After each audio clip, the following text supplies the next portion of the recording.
दोस्तों नमस्कार, उम्मीद करता हूँ आप सब लोग अच्छे होंगे। तो लास्ट एपिसोड में हम लोगों ने वेक्टर रिप्रेजेंटेशन सीखा था कि वेक्टर को रिप्रेजेंट कैसे करते हैं, वो हमने देखा था। तो हम कार्टेशियन कोऑर्डिनेट सिस्टम में थे और कार्टेशियन कोऑर्डिनेट सिस्टम में कैसे वेक्टर को दिखाया जाता है वो मैंने आपको बताया, ठीक है। अब मैं उसी को एक बार रिवाइज करवा देता हूँ आपको कि वो क्या चीज़ थी रिप्रेजेंटेशन, और उसके ऊपर फिर हम थोड़ा सा आगे बढ़ते हैं। तो जरा देखिए दोस्तों, एक बार मैं फिर से इसको रिवाइज करा देता हूँ। हालांकि मैंने बोला था कि स्क्रीन से ही शुरू करेंगे, बट कोई बात नहीं, मैं आपको रिवाइज करा देता हूँ फिर से। जब भी कोई वेक्टर दिखाना होता है आपको, तो आप ये देखो कि x में कितना चल रहे हो, y में कितना चल रहे हो और z में कितना चल रहे हो, एक पॉइंट से दूसरे पॉइंट तक पहुंचने के लिए, ठीक है। जैसे कि मान लीजिए आपके पास कोई पोजीशन वेक्टर आपको दिखाना है, आप 2D में देख लो ना, पहले 2D में देख लो, तो बड़ा आसान है दोस्तों, ठीक है। आपको L लेंथ चलना है, इस पोजीशन से P पॉइंट तक L लेंथ चलना है, और ये एंगल आपको दे दिया थीटा। तो आपको बताना है इसका, इस OP वेक्टर को कैसे रिप्रेजेंट करोगे कार्टेशियन फॉर्म में, कार्टेशियन कोऑर्डिनेट सिस्टम में। तो कैसे दिखाओगे दोस्तों, आप ये देखो कि ये जो L लेंथ चले हो, इसमें x कंपोनेंट कितना चले हो और y कितना चले हो, तभी तो आप यहां पे पहुंचोगे भाई। बोलिए, x में कितना चलोगे और y में कितना चले हो, तब जाके आप इस पॉइंट पे पहुंचोगे। तो x में कितना चला है उसके लिए ये कंपोनेंट निकालना पड़ेगा, x कंपोनेंट। तो क्या बनेगा वो, L cos theta I cap. अब आप बताइए y में कितना चले हो, तो ये लेंथ कैसे निकालोगे। ये लेंथ के लिए आप, ये एंगल थीटा है तो ये एंगल क्या हो जाएगा, 90 माइनस थीटा। और मैंने बताया था जिस भी साइड आपको प्रोजेक्शन चाहिए उसके साथ एंगल निकाल लो, और फिर जो लेंथ है उसका कोसाइन ले लो इधर। तो L cos 90 माइनस थीटा क्या हो जाएगा, L sin थीटा। तो L sin theta j cap, ये मेरे पास क्या आ जाएगा, OP वेक्टर आ जाएगा, ये पोजीशन वेक्टर आ जाएगा OP। ऐसे ही अगर मैं 3D की बात करूं दोस्तों, 3 डायमेंशन में बात करूं मान लीजिए, तो 3 डायमेंशन में जरा देखिए कुछ इस तरह का है। मैं इसको x को इस बार इधर दिखा रहा हूं, x cap, y cap and z cap. इसको I cap, j cap, k cap भी बोल सकते हो, ठीक है। और मेरे पास एक पोजीशन वेक्टर है OP मेरे पास पोजीशन वेक्टर है जिसकी लेंथ है L। अब मुझे इसको कार्टेशियन कोऑर्डिनेट सिस्टम में दिखाना है, तो आपको O से P पे पहुंचना है। तो इसका मतलब आपको ये पता होना चाहिए कि x में कितना चले, y में कितना चले और z में कितना चले यहां तक पहुंचने के लिए। क्योंकि अगर आप देखोगे तो आप देखो, x में चलोगे कुछ लेंथ, फिर y में चलोगे कुछ लेंथ, और फिर z में चलोगे कुछ लेंथ, तब जाके आप इस P पॉइंट पे पहुंचोगे। मतलब आपको पता होना चाहिए x कंपोनेंट, आपको पता होना चाहिए y कंपोनेंट, और आपको पता होना चाहिए z कंपोनेंट, तब जाके आप इस P पॉइंट पे लैंड करोगे। अब ये कंपोनेंट निकालें कैसे, बड़ा आसान है। आपको ये लेंथ दे रखी है L, x के साथ जो एंगल है वो है अल्फा, y के साथ जो एंगल है वो है मान लीजिए बीटा, और z के साथ जो एंगल है वो मान लीजिए गामा है। एक मिनट के लिए ये मान लेते हैं कि x के साथ एंगल बना रहा है अल्फा, इसके साथ बीटा और इसके साथ गामा। जो लाइन है ना, जो ये बीच वाली लाइन है, जरा देखो, ये जो OP लाइन है ये x के साथ एंगल बना रही है कुछ अल्फा, y के साथ कितना एंगल बना रही है बीटा, और z के साथ कुछ एंगल बना रही है गामा, ठीक है। ऐसे कुछ भी ले लो, ठीक है ना। तो इस तरह से मेरे पास क्या है, ये 3 एंगल है।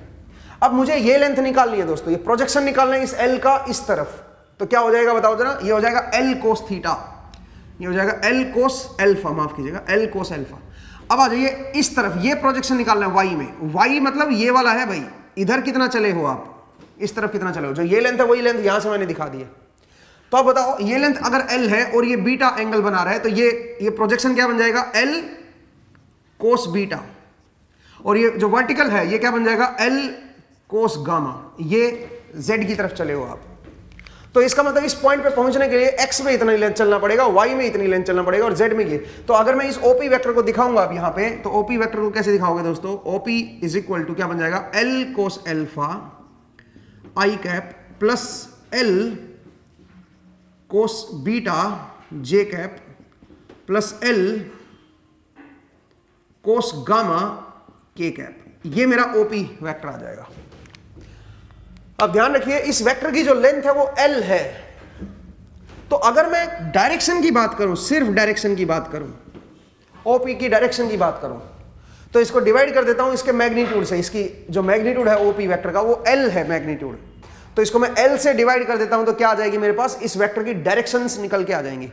तो डायरेक्शन बताओ क्या निकल के आएगी। अगर मैं इसको L से डिवाइड कर दूंगा तो आप बोलोगे OP जो वेक्टर है उसको उसके मैग्नीट्यूड से डिवाइड कर दो, तो उससे मेरे पास क्या आ जाएगा, डायरेक्शन वेक्टर आ जाएगा, या फिर आप कह सकते हो यूनिट वेक्टर आ जाएगा। तो यूनिट वेक्टर क्या बनेगा दोस्तों, वो बनेगा कोस अल्फा आई कैप प्लस कोस बीटा जे कैप प्लस कोस गामा के कैप। ये मेरा डायरेक्शन को दिखा रहा है दोस्तों, इसीलिए इनको क्या बोलते हैं, डायरेक्शन कोसाइंस बोलते हैं। Cos alpha, cos beta, cos gamma, इनको क्या बोलते हैं, direction cosines. Cos beta, cos gamma, इनको बोला जाता है डायरेक्शन कोसाइंस, क्योंकि ये डायरेक्शन को रिप्रेजेंट करते हैं, डायरेक्शन कोसाइंस। ठीक है भाई, ये डायरेक्शन को रिप्रेजेंट करता है।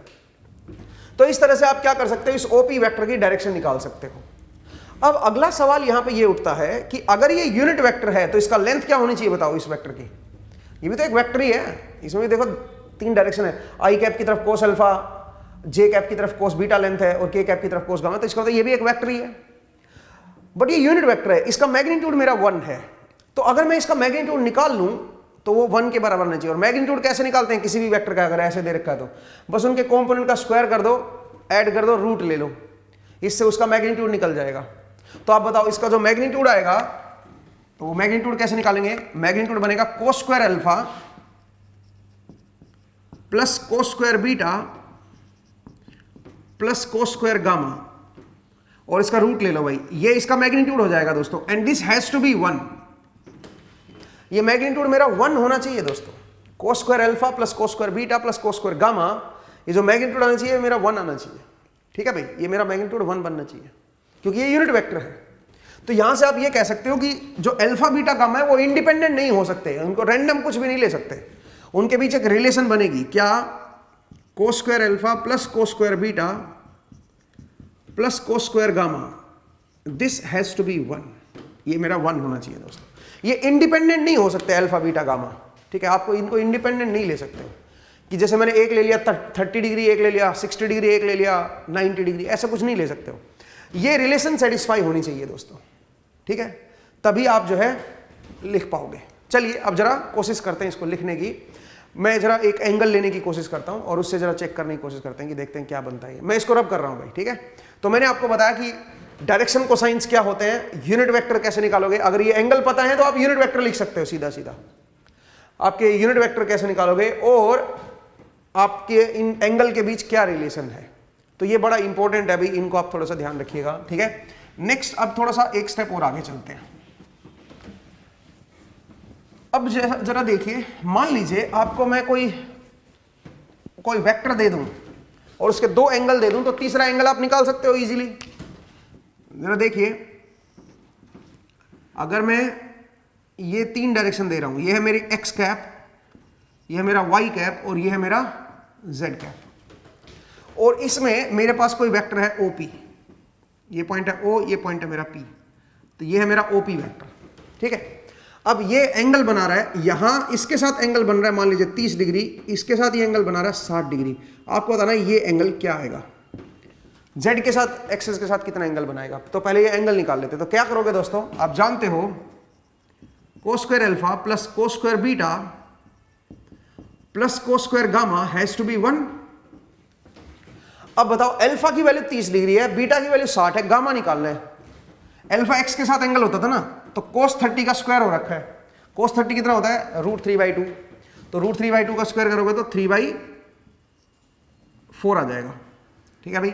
√3/2 का स्क्वायर करोगे तो 3/4 plus cos square beta, cos beta है कोस 60, कोस 60 होता है हाफ, उसका स्क्वायर करोगे तो 1/4 आ जाएगा, plus cos square gamma that is equal to 1। तो यहां से बताओ क्या बनेगा, ये बन जाएगा 4, ये तो 1 बन गया ना भाई, और ये 1 के साथ कट जाएगा, तो इसका मतलब cos square gamma has to be 0, तो gamma has to be 90, gamma has to be 90, gamma को 90 होना पड़ेगा भाई, ठीक है। इसका मतलब गामा, ये जो वेक्टर पी होना चाहिए XY प्लेन में होना चाहिए, ये वेक्टर मेरा XY प्लेन में होना चाहिए, तभी बात बनेगी, अदरवाइज बात बनेगी नहीं, ठीक है। XY प्लेन में, क्योंकि एक 30 है एक 60 है, तो ऑब्वियसली ये फिर XY प्लेन में ही आ गया ना, बीच में कहीं पे आ गया। इसके साथ एंगल क्या बनेगा, 90 बनेगा। आप इस तरह से देख सकते हो, निकाल सकते हो इसको, ठीक है। चलिए अब मैं एक काम करता हूं, एक और क्वेश्चन ले लेता हूं, इन दोनों को 60-60 ले लेता हूं, ये भी 60 और ये भी 60, अब आप बताइए तीसरा एंगल क्या आएगा, तो वो भी सेम रूल है भाई, क्या करोगे cos 60 का स्क्वायर 1/2 प्लस अगले cos 60 नहीं 1/4 होगा भाई, cos 60 क्या होता है देखो ना, इसके साथ cos 60 इज हाफ, तो हाफ का स्क्वायर करोगे तो 1/4, फिर यहां से भी cos 60 का स्क्वायर करोगे 1/4 plus cos square gamma has to be equal to 1, तो यहां से cos स्क्वायर गामा क्या आ गया दोस्तों 1/2 आ गया। ये 1/4 प्लस 1/4 इज 1/2 और बराबर की इधर लाओगे तो सब्ट्रैक्ट होगा 1 में से, तो ये बन जाएगा 1/2। इसका मतलब गामा की वैल्यू क्या आएगी बताओ जरा, गामा की वैल्यू आ जाएगी 45 डिग्री, ठीक है, क्योंकि कोस गामा जो आएगा 1/√2 आएगा, अगर कोस गामा 1/√2 है तो इसका मतलब गामा की वैल्यू क्या होगी 45 डिग्री, ठीक है। तो ये मेरे पास आ गया दोस्तों, गामा की वैल्यू आ गई 45 डिग्री, बहुत बढ़िया भाई। तो ये तीनों एंगल आप इस तरह से निकाल सकते हो। अब अगला सवाल ये उठता है कि मान लीजिए इसी क्वेश्चन में ये 3 एंगल दे रखे हैं, या ये एंगल नहीं दे रखा होता, इसको गामा दे रखा होता और इसकी लेंथ दे रखी होती 2 मीटर, और मैं आपसे पूछता बताओ ये ओपी वेक्टर क्या बनेगा। इस ओपी वेक्टर को लिखना होता कि आप लिखो इस ओपी वेक्टर को क्या लिखोगे, तो कैसे लिखते दोस्तों, सबसे पहले तो गामा निकालते हैं, गामा आ गया 45 डिग्री।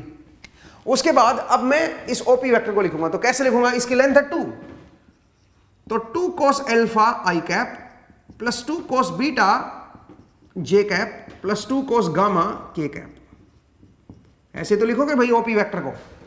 इसके कंपोनेंट ले लो एक्स वाई जेड की तरफ, तो आप बताओ क्या बनेगा, 2 cos अल्फा, अल्फा की वैल्यू है 60 डिग्री, तो cos 60 इज हाफ, तो ये तो आई कैप ही बन गया ये, प्लस 2 cos बीटा, बीटा की वैल्यू भी 60 है भाई, तो ये भी क्या बन गया, ये भी ये जे कैप बन गया, प्लस बोलिए 2 cos गामा, गामा की वैल्यू है 45 डिग्री, ये हमने निकाल लिया गामा, तो cos 45 होता है 1/√2, तो ये बन जाएगा √2 के कैप, √2 के कैप, ठीक है भाई। तो ये मेरे पास क्या आ गया, ओपी वेक्टर आ गया। आई होप आपको ये समझ आया कि कैसे आप इस ओपी वेक्टर को लिखोगे।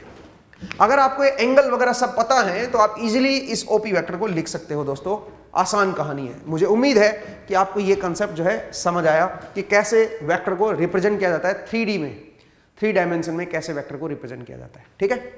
चलिए नेक्स्ट आते हैं, 2D में तो पोलर फॉर्म से भी दिखा सकते हो, यहां पे आप पोलर फॉर्म से नहीं दिखा पाओगे, क्यों भाई, 2D में पोलर फॉर्म से दिखाना आसान था, जरा देखिए कैसे, ये आई कैप था, ये जे कैप था, ठीक है। अगर सिर्फ 2 ही डायमेंशन में है तो एक वेक्टर P दिखा रहे हो, तो P की लेंथ है 2 और ये एंगल मान लीजिए 30 डिग्री है, तो इस OP वेक्टर को आप कैसे दिखा दोगे दोस्तों, OP वेक्टर को आप 2 एंगल 30 भी दिखा सकते हो, क्योंकि यहां पे केवल एक ही एंगल है x के साथ, तो y के साथ अपने आप निकाल लोगे आप लोग एंगल, ये 30 है तो ये अपने आप 60 हो जाएगा y के साथ, तो एक ही एंगल की जरूरत होती है यहाँ पे।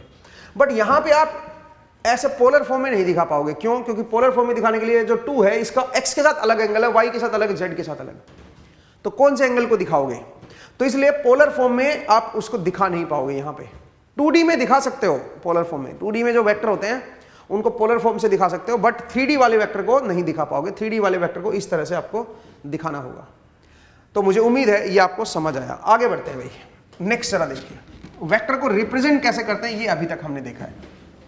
नेक्स्ट अब ऑपरेशंस आते हैं, वेक्टर के ऊपर ऑपरेशंस को देखते हैं, ठीक है। वेक्टर के ऊपर ऑपरेशंस को देख रहे हैं, ऑपरेशंस ऑन वेक्टर, ठीक है, ऑपरेशंस को देखते हैं भाई, ऑपरेशंस ऑन वेक्टर, वेक्टर्स के ऊपर ऑपरेशंस को कैसे देखें दोस्तों। तो सबसे पहले एडिशन एंड सब्ट्रैक्शन को देखते हैं, एडिशन एंड सब्ट्रैक्शन। अब आप वेक्टर में डायरेक्ट एडिशन नहीं ले सकते हो, स्केलर में ले सकते हो। आपने 2 किलो चीनी खरीदी, आपने 3 किलो चीनी खरीदी, एक दूसरे बंदे ने 3 किलो खरीदी, आपने 2 किलो खरीदी, दोनों ने चीनी को मिला दिया, मिक्स कर दिया, तो वो कितना किलो हो गई है, वो 5 किलो हो गई है, सीधा सीधा ऐड कर सकते हो आप, ठीक है। बट वेक्टर को ऐड नहीं कर सकते हो, वेक्टर को डायरेक्ट ऐड नहीं कर सकते हो सीधा सीधा, जब डायरेक्शन इन्वॉल्व हो जाती है ना तब आप सीधा सीधा ऐड नहीं कर सकते हो। मैं एक एग्जांपल दे रहा हूं आपको, ठीक है। एग्जांपल क्या है सुनिए, मैं अगर आपको ये बोलूं कि भाई ये x दिशा है और ये y डायरेक्शन है, ठीक है, एक को नॉर्थ मान लो, एक को साउथ मान लो, ठीक है, या x y कुछ ही मान लो।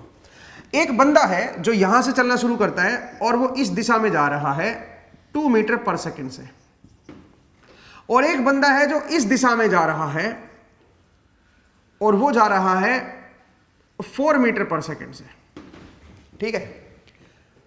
किसी पर्टिकुलर इंस्टेंट टी पे ये यहां पे था और ये यहां पे था, ये यहां पे पहुंच चुका है और ये यहां पे पहुंच चुका है, और मुझे चाहिए इनके बीच की डिस्टेंस, इनके बीच की ये डिस्टेंस चाहिए, ये डिस्टेंस चाहिए किसी पर्टिकुलर मोमेंट पे, किसी पर्टिकुलर टाइम पे। ये दोनों एक ही टाइम पे जीरो टाइम पे शुरू किए थे। सोचिए 1 सेकंड बाद ये 2 मीटर पे है, यहां से ओरिजिन से ये 2 मीटर अवे है 1 सेकंड बाद, आफ्टर 1 सेकंड।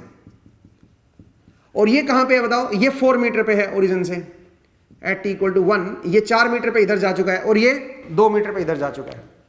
अगर मैं आपसे बोलूं कि इन दोनों के बीच की डिस्टेंस बताओ कितनी है, तो क्या करोगे इन दोनों के बीच की डिस्टेंस के लिए? क्या आप ऐसे करोगे कि ये 2 मीटर चला है, ये 4 मीटर चला है, तो 4 में से 2 माइनस कर दो तो ये 2 मीटर आ जाएगी? क्या आप ऐसे लिखोगे?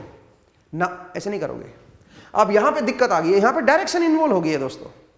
तो जब भी कोई मैग्नीट्यूड के साथ डायरेक्शन इन्वॉल्व हो जाती है ना, तो वहां पे डायरेक्ट एडिशन सब्ट्रैक्शन नहीं किया जाता, वहां पे फिर वेक्टर एडिशन वेक्टर सब्ट्रैक्शन किया जाता है, और वो डिफरेंट होता है आपके डायरेक्ट एडिशन से। स्केलर एडिशन सब्ट्रैक्शन, स्केलर में तो कुछ नहीं होता, मैथ का 2 × 2 4 होता है, ठीक है। तो लेकिन वेक्टर में ऐसा नहीं होता, वेक्टर में 2 × 2, लेकिन ये देखना पड़ेगा कि जो दोनों 2 हैं, 2 हैं, एक 2 मान लीजिए आई कैप की तरफ है, एक 2 मान लीजिए जे कैप की तरफ है, तो दोनों को अगर आप ऐड करोगे तो 4 नहीं आएगा दोस्तों। तो आपको वेक्टर में डायरेक्शन इन्वॉल्व हो जाती है, वो डायरेक्शन बड़ा इंपॉर्टेंट रोल प्ले करती है, वो अपने को देखना होगा, ठीक है। तो जरा देखिए कैसे इसको समझे, एडिशन या सब्ट्रैक्शन कैसे होता है। पहले 2D में देखते हैं वेक्टर को। पहले 2D में मान लीजिए 2 वेक्टर दे रखे हैं, उनको ऐड करते हैं, और फिर हम लोग 3D की तरफ चलेंगे, ठीक है। 2D में देखिए, मान लीजिए 2 वेक्टर दे रखे हैं आपको। एक वेक्टर है मेरा A, ठीक है, एक वेक्टर है मेरा A और एक वेक्टर है मेरा B। ये पोजीशन वेक्टर है मान लीजिए, ये x डायरेक्शन है, ये y डायरेक्शन है। मुझे ऐड करना है भाई दोनों को, मुझे a + b निकालना है, दोनों वेक्टर को ऐड करना है। तो दोनों वेक्टर को ऐड कैसे करेंगे? a वेक्टर + b वेक्टर, और इसको मैं नया वेक्टर बोल रहा हूं c। 2 वेक्टर को ऐड करने से वेक्टर ही आएगा दोस्तों, ठीक है। तो c वेक्टर अपने को निकालना है। कैसे निकालेंगे? एक तरीका यह है कि आप क्या करो, इस a वेक्टर को कार्टेशियन फॉर्म में लिख लो, ठीक है। इसका x कंपोनेंट देख लो और y कंपोनेंट देख लो। तो अगर मैं इस a वेक्टर को लिखूंगा तो मैं कह सकता हूं ax i cap + ay j cap, इस तरह से लिख सकते हो भाई, x component and y component. ये इसका ax हो गया और ये वाला जो है ये इसका ay हो गया, ठीक है। ऐसे ही आप b वेक्टर को लिख लो। क्या लिखोगे बताओ जरा? bx i cap + by j cap. ऐसे b का आ जाएगा भाई, एक x कंपोनेंट आ जाएगा और एक इसका y कंपोनेंट आ जाएगा, दोनों आगे। अब क्या करें? अब दोनों का ऐड कर देते हैं भाई। जो c वेक्टर आएगा that is a vector + b vector. तो आप अगर दोनों को ऐड करोगे तो x कंपोनेंट, दोनों की परछाई ऐड हो जाएगी x की तरफ। दोनों सेम डायरेक्शन में है ना भाई, ये भी ax है, ये ax है, ये bx है, दोनों सेम डायरेक्शन में है। तो रिजल्टेंट जो परछाई बनेगी दोनों को ऐड करने से, जो रिजल्टेंट बनेगा वो क्या बनेगा? वो बनेगा ax + bx, और वो बन जाएगा i कैप की तरफ, प्लस j कैप की तरफ क्या बनेगा बताओ? यहां पे बनेगा ay, बोलिए, और ये बनेगा by। तो दोनों को ऐड करोगे तो y की तरफ आ जाएगा। तो y की तरफ क्या बनेगा दोस्तों? ay + by j cap. ये मेरा फाइनल आंसर आएगा c वाला।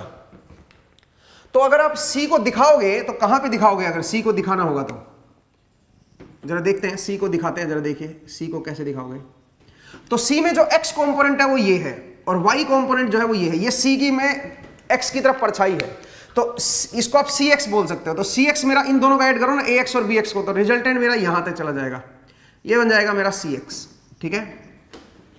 और y में cy, तो ay और by को ऐड करोगे तो यहां पे पहुंच जाओगे आप, ये बन जाएगा मेरा cy, this is my cy।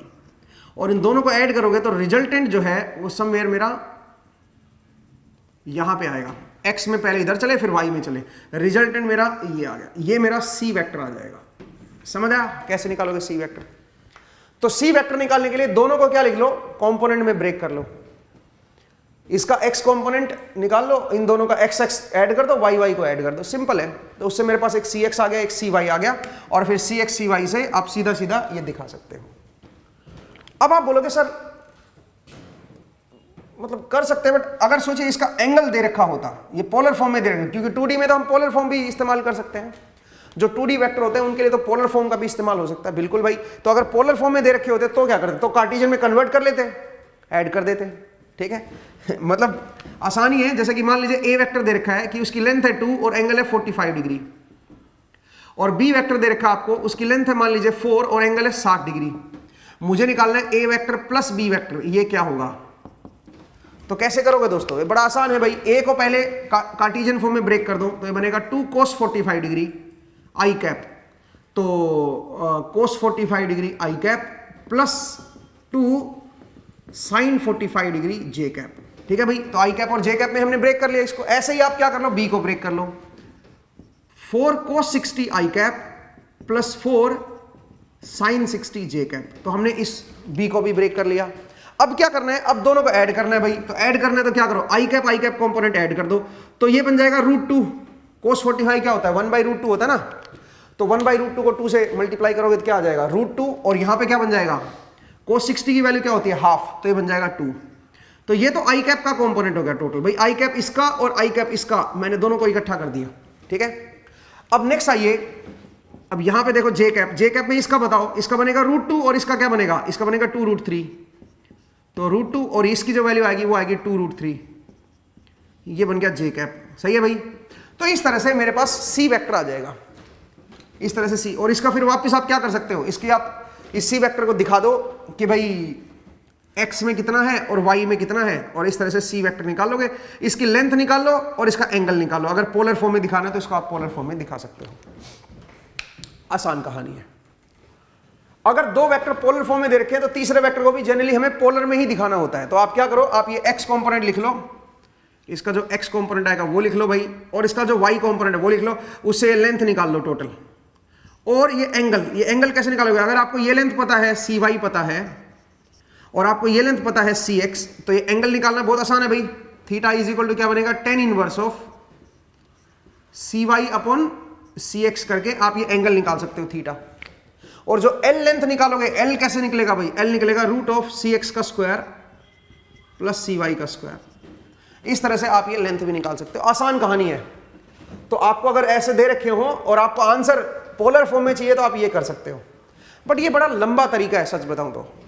हमें एक आसान तरीका चाहिए दोस्तों, जिससे हम फटाफट इसको लिख सकें कि भाई सी वेक्टर जो आएगा वो क्या आएगा। तो वो हम कैसे देखें, उसको हम कैसे देखें, वो मैं आपको एक आसान तरीका बताता हूं कि कैसे आप इसका एंगल निकाल सकते हो और कैसे आप इसके लेंथ निकाल सकते हो। वो जरा देखते हैं वो कैसे बना। तो उसके लिए मैं आपको एक फॉर्मूला डिराइव करवा रहा हूं, और बाद में हम उस डेरिवेशन को नहीं यूज करेंगे, बाद में हम सीधा सीधा फॉर्मूले का ही इस्तेमाल करेंगे, ठीक है। हालांकि मैंने आपको आसान रास्ता भी बता दिया है कि कैसे आप दो वेक्टर को ऐड कर सकते हो, ठीक है। लेकिन जरा देखिए, अगर मैं आपसे ये बोलूं कि भाई मेरे पास दो वेक्टर हैं, ठीक है, एक वेक्टर है ए और एक वेक्टर है बी। ये वेक्टर है मेरा ए, ये वेक्टर है मेरा बी। ये है मान लीजिए मेरा थीटा एंगल और ये है मेरा फाई एंगल। दोनों की पोलर फॉर्म दे रखी है, मान लीजिए 2D में तो पोलर फॉर्म एग्जिस्ट करती है भाई, ठीक है। 2D में पोलर फॉर्म में दिखा सकते हो, A angle theta, B angle phi. अब मुझे क्या करना है, मुझे दोनों को ऐड करना है। मुझे निकालना है ए वेक्टर प्लस बी वेक्टर। ये ए वेक्टर है, ये बी वेक्टर है, मुझे निकालना है ए वेक्टर प्लस बी वेक्टर। पहले एडिशन को देखते हैं, बाद में सब्ट्रैक्शन को देखेंगे। तो आप क्या करो, आप इसका ये वाला कंपोनेंट लो जो अभी अभी हमने सीखा है। ये क्या बनेगा, ए कोस थीटा, और ये क्या बनेगा, ए साइन थीटा। सिमिलरली बी का आप ये कंपोनेंट ले लो, बी की इधर परछाई ले लो और इधर कंपोनेंट ले लो, ठीक है। तो आप क्या करोगे, इसको लिखोगे आप a cos theta plus b cos phi i cap plus ए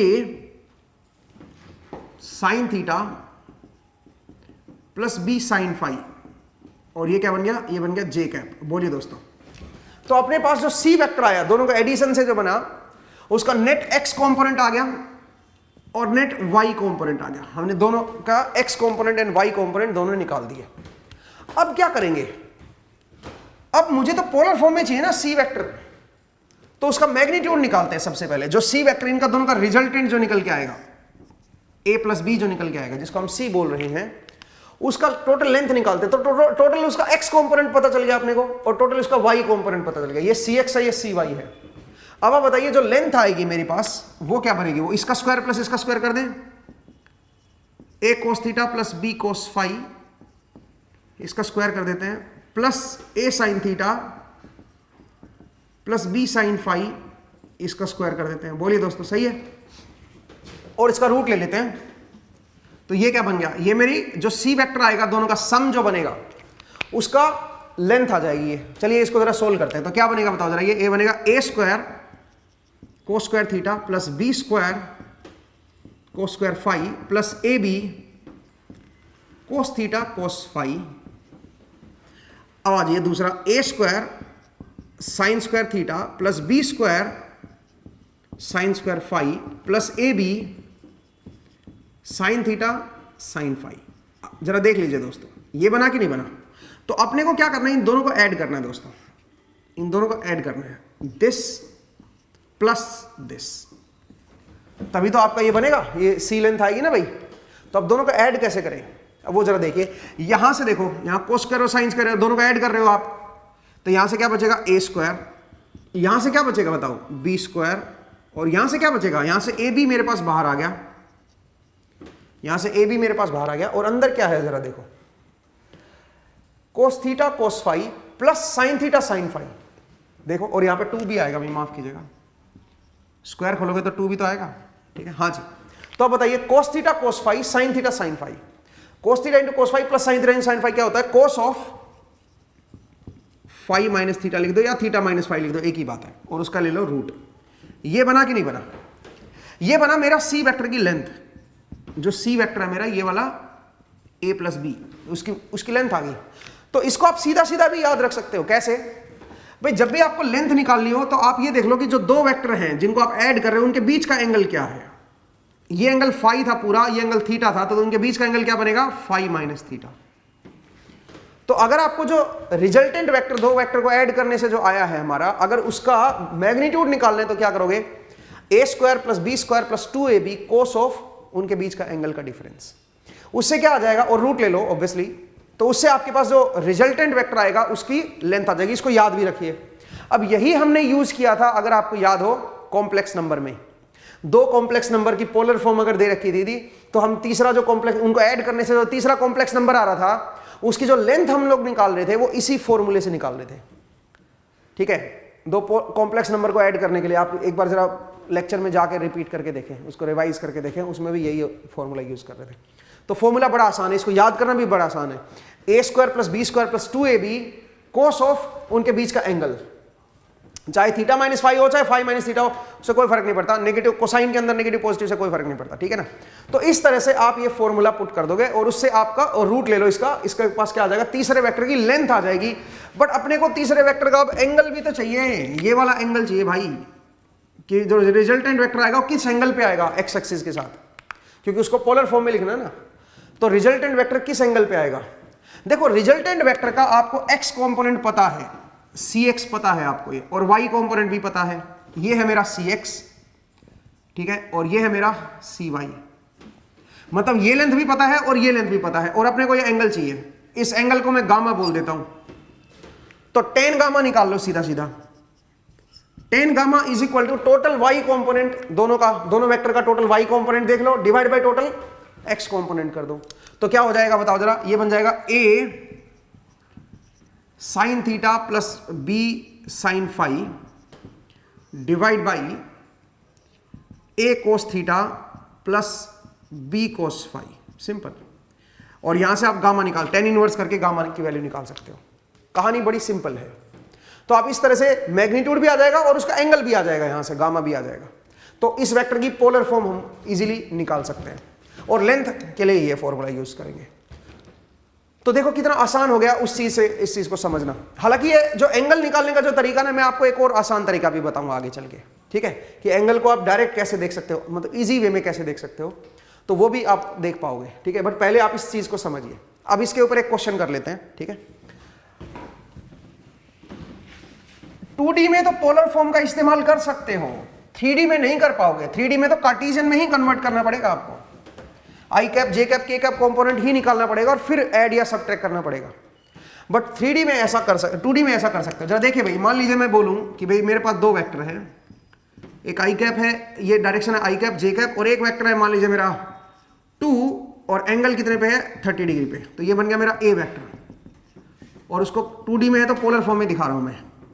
और एक है मेरा बी वेक्टर, ठीक है, और बी वेक्टर है मान लीजिए 4 एंगल 60 डिग्री, ये 60 डिग्री है। जो एंगल दिया जाता है वो एक्स एक्सिस के साथ देखा जाता है और पॉजिटिव एंगल है तो एंटी क्लॉकवाइज, ठीक है। तो ये मेरा ए है और ये मेरा बी है दोस्तों, ठीक है। अब सवाल ये है कि मुझे क्या करना है, मुझे दोनों का ऐड करना है, ए प्लस बी निकालना है और वो जो आंसर आएगा वो भी आपका पोलर फॉर्म में चाहिए। तो आप क्या करोगे, सीधा सीधा देखो, आपको कुछ नहीं करना, अभी जो हमने डिराइव किया है उसको याद रखो। तो मैग्नीट्यूड का ए स्क्वायर कर दो, तो ए के मैग्नीट्यूड का स्क्वायर 4 हो गया, प्लस बी स्क्वायर करोगे तो 16 plus 2 times of A into B, A is 2 B is 4 into cos of इनके बीच का एंगल का डिफरेंस। तो एक 60 डिग्री पे एक 30 डिग्री पे है, तो इनके बीच का एंगल कितना हो गया, 30 डिग्री ही हो गया, ठीक है भाई। तो यहां पे क्या आ जाएगा cos 30, सही है भाई। तो अब बताओ इसकी वैल्यू क्या करोगे, ये तो 20 तो ये हो गया 20 प्लस ये क्या बन गया 16, cos 30 कितना होता है √3/2, cos 30 इज √3/2, सही है। ये बन गया दोस्तों, यहां से कट गया 8, तो क्या बन गया दोस्तों, ये बन गया 20 + 8 √3। ये क्या आ गया, ये मेरा मैग्नीट्यूड आ गया दोस्तों, सी का मैग्नीट्यूड आ गया, मतलब जो मेरा रिजल्टेंट वेक्टर आएगा सी, उसका मेरे पास मैग्नीट्यूड आ गया, सी वेक्टर का मैग्नीट्यूड निकल के आ गया मेरे पास, ठीक है।